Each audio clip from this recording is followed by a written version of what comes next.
دایکی پەیوەند فەرمو خوشکی من. السلام عليكم باش مام سايبة عەلەیکم السەلام دادەی بەڕێزم خوا لە ڕازی بێ عەرەبی. خواهی گەورە لە توش ڕازی بێ.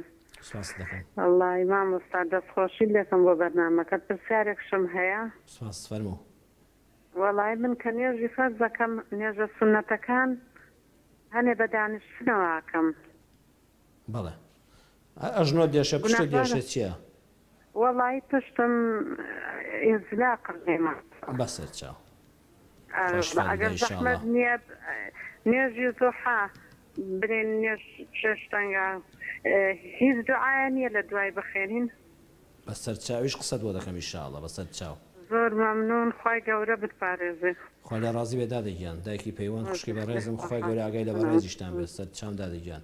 دایکی پەیوەند فەرمووی کە نوێژە فەرزەکان دەکەم لەبەرەوەی کەوا ئەژنۆم دێشە پشتم دێشێ نوێژە سونەتەکان بە دانیشتنەوە بکەم نەخێر نوێژە سونەتەکان ئینشاءڵڵا تا بۆت دەکرێت تا بۆتان دەکرێت تکایە بەڕێزان تا ئینسان دەرفەتی هەبێ نوێژ هەر بە پێوە بکەن مەچۆ سەر کورسی و دامەنیشە بەڵام بۆ نوێژە سونەتەکان وانە وەی بە ئیسراحەت نوێژە سونەتەکانی پێش نوێژ و دوای نوێژت بکەیت دایکی پەیوەند و هەموو برا موسڵمانان دەتوانن ئینشاءڵڵا نوێژە سونەتەکانتان بە دانیشتنەوە بکەن هیچ ئیشکالێکی لەسەر نییە.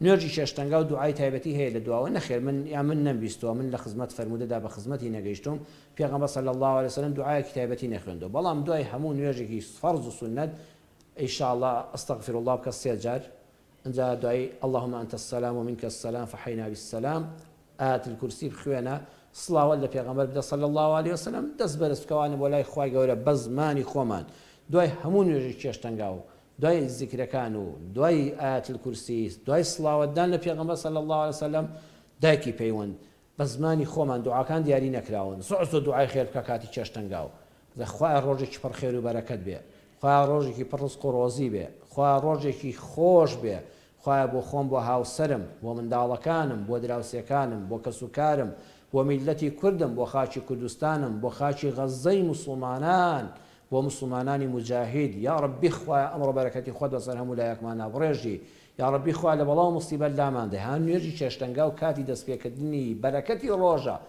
هەرچی لە دوعای خێر بە دڵ و دەروون تا دێ بۆ دنیا و قیامەتی خۆت و ماڵ و منداڵ و هاوسەر و مسلمانان بەگشتی هەمووی بکە دوعایەکی دیاریکرا و من شک نابم کە پێغەمبەر صلی الله علیه وسلم لەو کاتەیە دیاری کرد بێ هەموو دوعا خێرەکان بخە ئەم کاتی نوێژی چێشتەنگاوە جگە لە نوێژی بەیانیش کە دوعای دوای نوێژی بەیانیش زۆر گیرایە ئینشاءالله دوعاکان بە دڵ و دەرونی خۆت عرضم کردی دوعای خێری دنیا و قیامەت بکە دایکی پەیوەند